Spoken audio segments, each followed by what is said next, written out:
you, did you know that less than half of under 30s are registered to vote in the United States?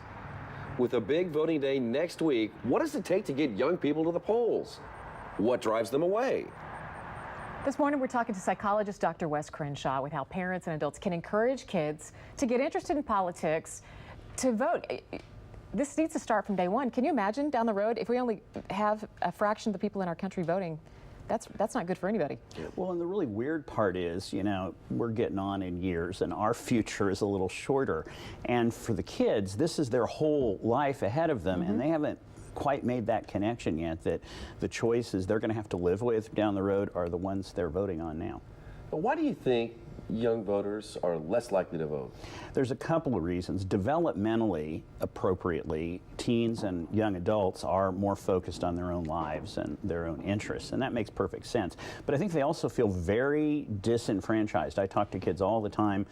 We've done radio shows about this, and they really feel like they don't make any difference at all. They go about their own business and don't feel like they're going to impact the direction of politics, and so they're just sort of sitting by the sidelines. What can their parents do, families do, to try to encourage them?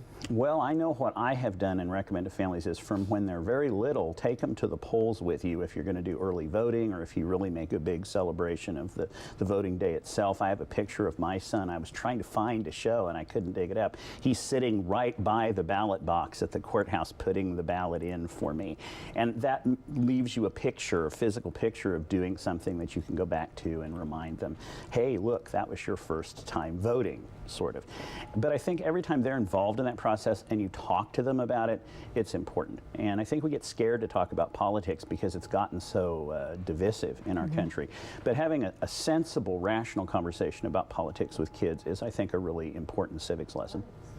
All right, we have to ask you about this video. This is a video from Cosmopolitan.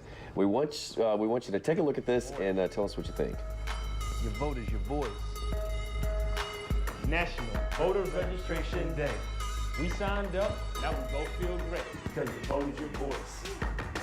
So these are sexy male models trying to encourage young people to register to vote. Amendment 15. Now we got the power to choose. Know what I mean? Your vote is your voice. What do you think? Do you think should I take my shirt off? Will it get attention? Will that motivate kids to get involved? More so than if I do it. I think it might have some appeal. I will say that kids, it's not that kids aren't interested in these issues. And it may take something like that to get them excited about it, but they're kind of serious people, believe it or not. They know these issues. They just don't feel like they have a lot of influence. So whether little, gimmicks work or not, I don't know. Getting them involved in a dialogue. I think if the sexy male models would come out to the school and talk with them about different issues on the table, like school finance and the college financing, kids would be talking and they would enjoy looking at the sexy male models too. Interesting insight. Thank you. Probably have to do more than get a move on. Yeah, so. okay. Thank you, Wes. I like that. Dr. Wes has offices in Prairie Village and Lawrence. For appointments, you can find him online, Wes Crenshaw.